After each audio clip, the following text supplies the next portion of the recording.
I am utilizing the Bit Integrations plugin to establish a connection between these two platforms. Let's go to Bit Integration Dashboard. Create integrations. Search and select eForm. Choose a form.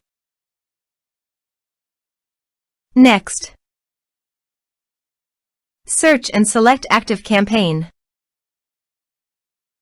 Give here the API URL and API key.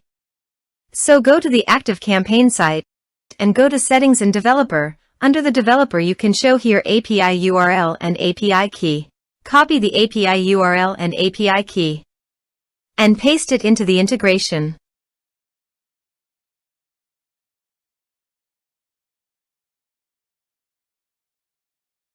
Authorize it. Authorization is successfully done. Now click on Next. Select a list and select tags. Map the respective fields.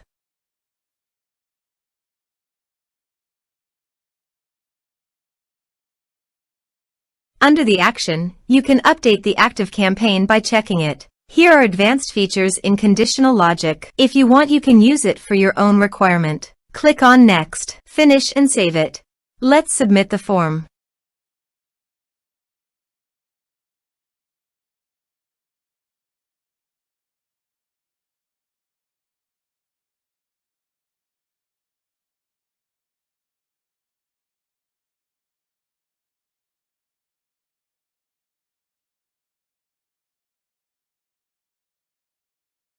Submit it. Form submitted successfully. So go to the ActiveCampaign site and refresh the page. And you can see the data came successfully in the ActiveCampaign. Thanks for watching.